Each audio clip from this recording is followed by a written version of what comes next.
Thank you very much for the introduction. Good morning, everyone. This is Irem from BSH. So, I'm sure you have heard of the name Bosch Siemens household appliances, and maybe you might have one at your homes.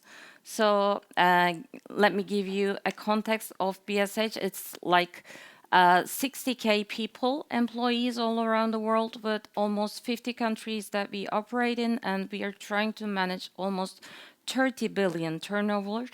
I would say we are highly investing in R&D, with, let's say, highly competitive environment with our Chinese competitors. So, given that I am managing the regional head of competence center agenda, or the head of center of expertise, we can call it. So today we're going to discuss how we are managing the global framework and how we are actually trying to adapt this on a local base. So I think it's the green one. The other green, sorry. Thank you. I'm not good with those kind of. So, we know our challenges. So, yet we just need to be very aware of what we are dealing with, because then it becomes like a all in the part of the framework. So, we just know that the market is fluctuating more than ever, and that brings us the cost competition everywhere. And we have our cultural differences, which requires us to, let's say, insert some pieces and move on some pieces, but we have to manage everything very smartly, because we are really on a high pressure to manage everything sustainably and competitively.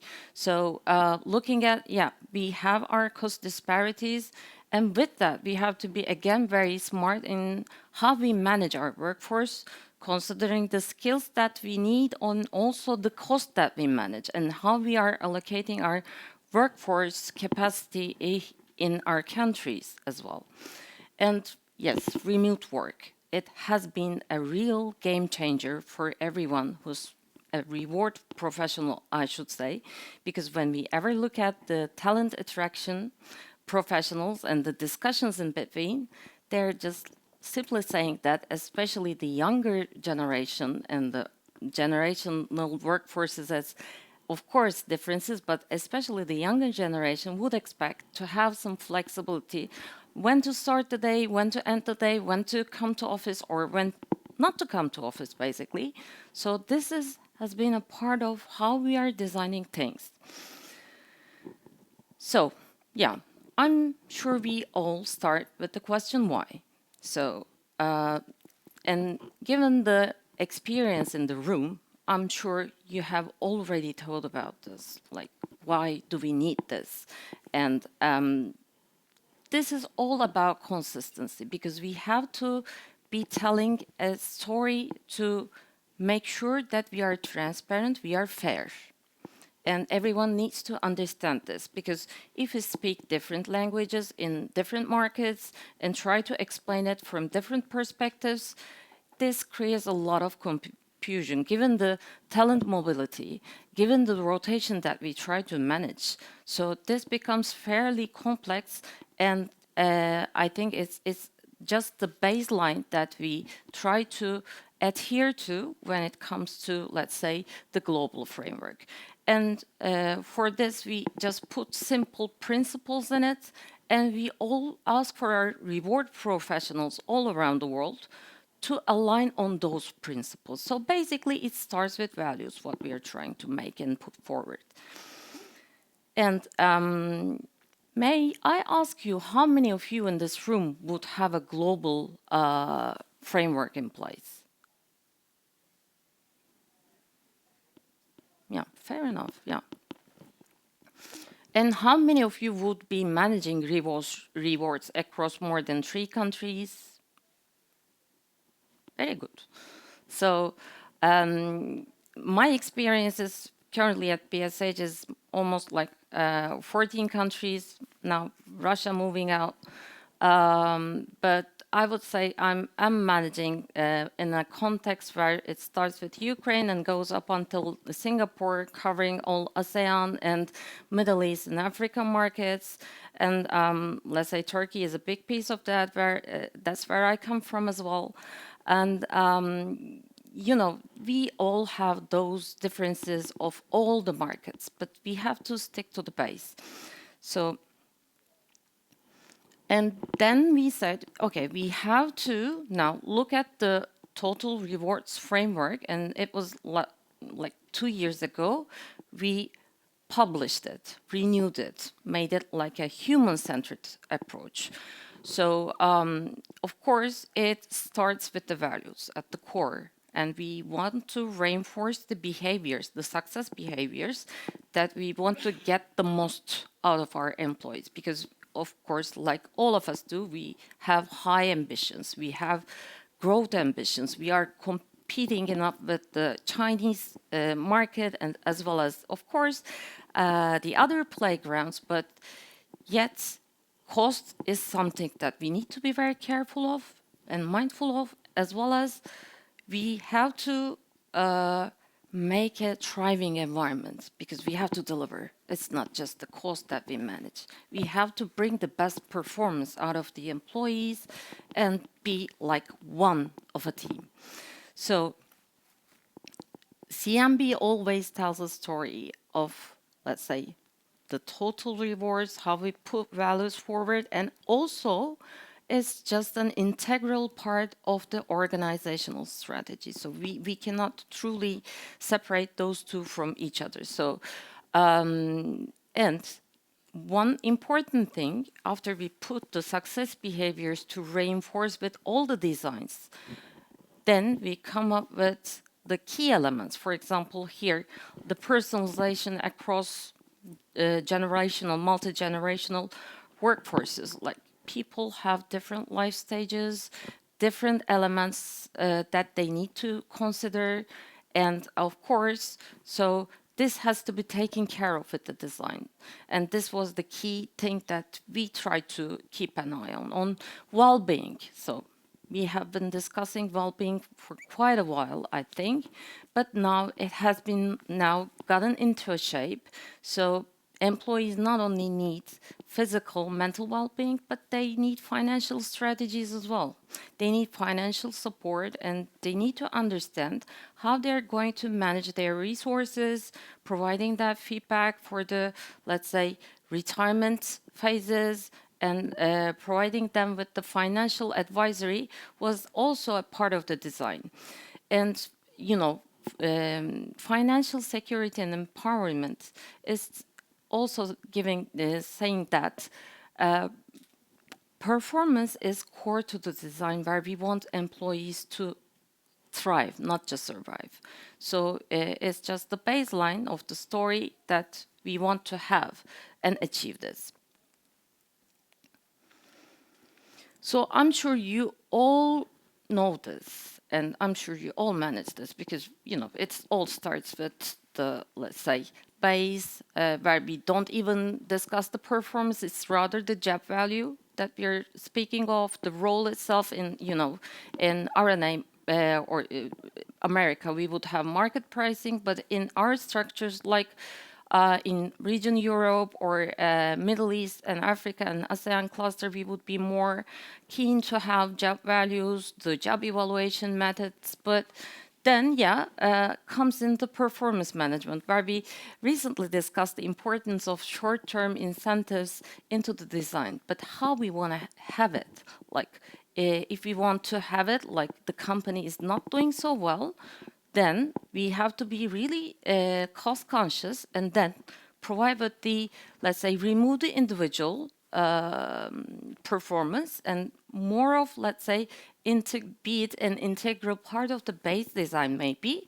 And then you can really try to tackle with the culture and make it like you're a part of this culture, and one BSH is moving forward to success.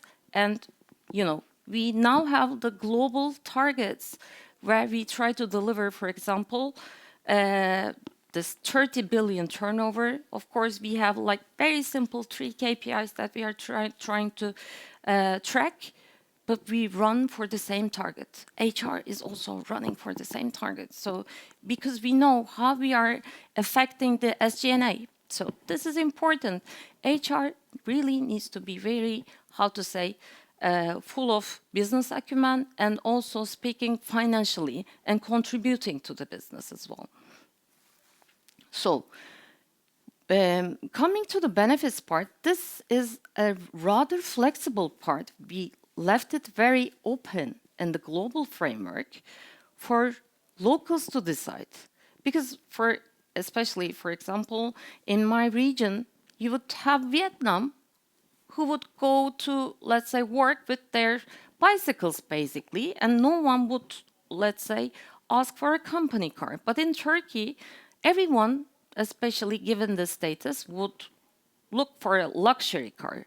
So the benefits are definitely one of a kind, especially the insured benefits part, whether it be the defined contribution plans, whether it be it the provident fund, you would see every element differently in the countries. So this needs to have the most flexibility in the design. And then comes the storytelling part, the total rewards part, because then where we can truly have a holistic view on that. And, you know, the purpose is to tell the full value proposition of the employer, how we are delivering things. And then our, let's say, ambition is to derive engagement and, let's say, just to include everyone to have their targets delivered to contribute to overall big picture of BSH. So, and we are also trying to craft the employee experience with the total reward design. So everything is connected. So to be able to do that, we basically followed 8 principles, but you will see shortly 5 of them here. So of course, it starts with the business principles. That's where we try to, let's say, stick with the organizational strategy, where we are heading to, and how, let's say, we have to be lean in shape, we have to be competitive, we have to be, let's say, very attractive for the, let's say, brand, employer brand as well. And then comes the market competitiveness, of course. We look at the market data, we benchmark ourselves with the key competitors, and to define this globally, we have to be very wise. And of course, we also are ambitious to be the employer of brand in our, let's say, industry as well, on the consumer's goods.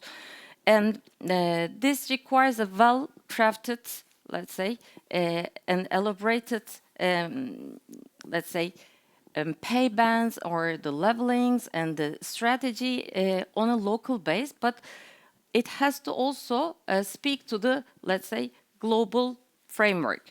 So with flexibility and adaptability, we can achieve it actually. So this is something that we also, let's say, for example, we have high inflationary countries, but we have also then Europe. Let's say here we just have 1-digit inflation or even very small amount of inflation. But we also tried to manage Turkey lost in the, let's say, 3 years, but it was like a very hard thing to manage because there was almost 300% inflation. So it's crazy. You have to be very wise. You have to then look at your workforce into different segments. You have to be very wise on the pennies that you're spending because you're also creating a base, right? Like the base pay we just discussed. You can take it back. You can simply, the variable part, you can plug and play, but the base you're increasing it. And what happens if it's not, let's say, staying the same way? So you have to closely monitor and feed the global mechanisms, global, not only HR, the boards, how the business is doing. And because increasing the people cost also has an impact on the business. So you have to really be an integral part of the business while designing the total reward strategy. And the transparency and fairness, this is something that I'm not going to talk much about because, that was the ambition that we had. And also, we would like to avoid the legality and risks so that it's also crafted and allowed to, let's say, have some local differences if the law does not allow, as it's said in the global framework. So, to be able to do that, we just wanted to focus on the build people first total reward strategy. And I have also heard that here in this room, that managerial maturity and managerial trainings are key of this component. So HR is not alone and is not enough to deliver. So we have to really stick with our stakeholders and keep them accountable, keep them responsible to explain all the things. Because first of all, we started with educating them about the philosophy, about the, let's say, technical parts, leveling, salary bands and everything, and how we are doing the job evaluations, basically. We, let's say, formed a committee, steering committee of them, included them, had their voices, because this is like an iterative part. It's not static, it's dynamic, it's a living thing. And we have to have their voices and include them. And then, of course, then there are conflicts which needs to be resolved. There are many voices, but then it also feeds you. You have a different point of view which you need to consider. Maybe you haven't even thought about of, but these are real things. If you, let's say, really discuss things in depth, then both parties would understand what we are doing, why we are doing it, why the, let's say, managers have to explain these principles to their teams. So I think it's about creating the transparency is key, and discussing and involving the managers are key, as well as I would say it's also very important to have this transparency by dedicating enough time into equity checks. Like, do it monthly. Whom you are hiring? Are you distorting the internal equity? What's happening? So you should really, look at these, because if you do those equity checks, then you come up with also, I see a trend increasing there. Just basically using the analytics part. So are we having the right kind of, let's say, salary bands, or the competition? Is it truly defined for me, or is the market is moving somewhere else? For example, there are markets where, for example, in Ukraine, we have lost a lot of talent. Of course, there are more. They went to different countries to work abroad. And we now have to, let's say, look at the market, a refined market, and of course, it's expensive. The people who prefer to stay in the country is getting twice or triple offers. So it's almost impossible to, let's say, stick to a salary band or framing. So then you need to stick to the target or model segmentation. So there would be roles that you would be really paying well, because it helps to deliver the business results.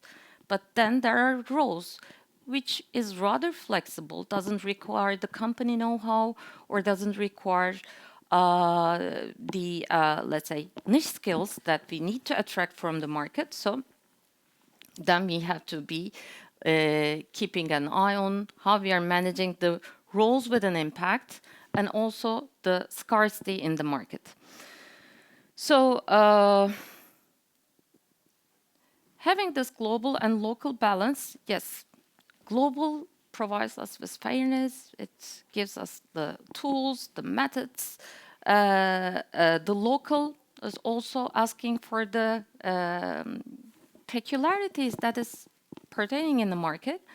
And approach is, of course, sticking to the one foundation and tailored local implementations. So when we come, let's say, on the right-hand side, that's how we were. Because, as the name implies, we are Bosch, Siemens household appliances, two companies merged together. But since 2015, for the last 10 years, we are 100% Robert Bosch. So it required us to get in of Robert Bosch shapes, because previously we did not have to. And that brought us defining clear structure of the roles and the tools and the processes. Of course, when it comes to the tools, I think it's really important that you have a baseline, the structure, for example, the job evaluations, how you're using them, because then you would structure your role mappings, the skills as well, to that one. In one market, you're using Hey, in one market, you're using Mercer. Okay, that's possible, but you need to have one thing which could be converted and act as a skeleton for the countries. And then, of course, the processes, you need to have audits in place, of course, to help people, actually. It's not like you're doing this wrong. But sometimes there are better ways to do things. So then we had this pre-region layer, which closely work with global and then helps out to local, let's say, countries' problems and newly adapted systems and everything, I should say.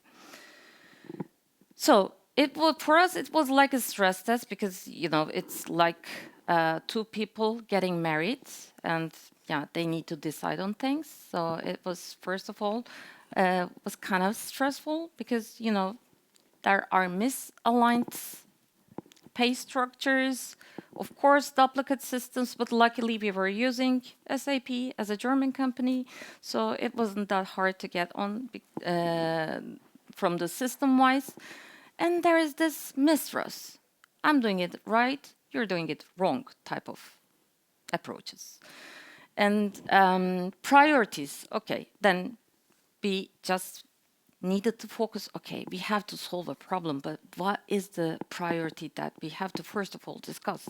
So, of course, we, again, stick to the base, like transparency and fairness and compliance as a part of that we need to stick.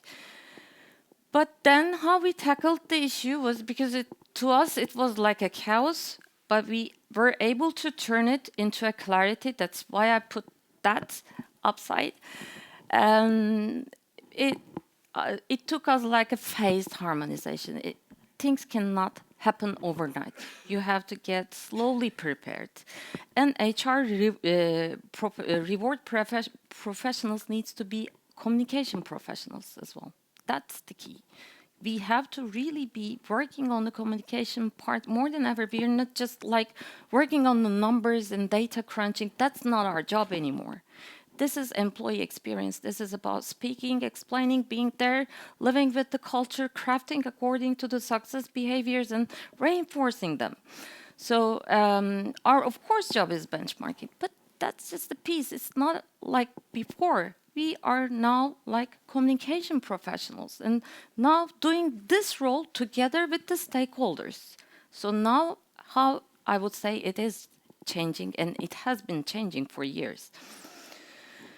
And very importantly, we need to connect this part with the rewards. As just said in the beginning, sometimes in some markets, there might be higher costs, but then we need to really keep an eye on if we are in good shape in that market with the headcount or with the structure, organizational design as well. How much do we need, let's say, the managerial portion in that market and how the design is, or whether I have a skills gap in a market, whether I should be, let's say, growing there or making the 2 to 5 year plan, whether I should invest my, for example, GDS or the IT employees in another market. You'll see a shift, in BSH, like let's employ 200 employees in India this year, and then we see the shift. Okay, this year we would be focusing on Poland because it's not only the cost, it's also the skills. It's also how we are trying to deliver the projects, the key competencies.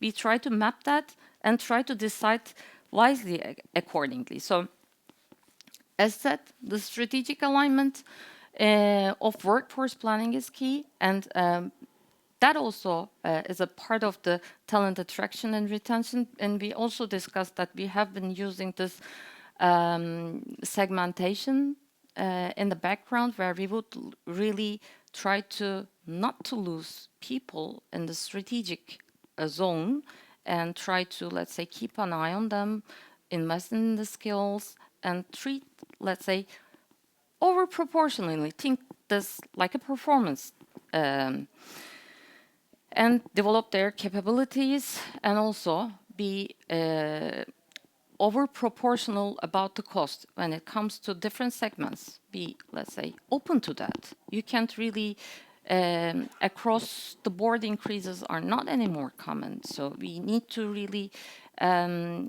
live with the change of the AI and not what's happening to different job families, how we are getting robotic process automations in place, and how the, let's say, things are evolving for different job families. We always have to keep an eye on that.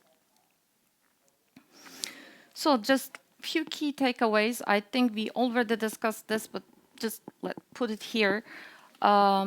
But to me, it's very important that reward strategy is more than reward strategy, it's people strategy. It's something that, let's say, to be discussed with the global board level, and every time we would be there explaining the facts and differences about the workforce.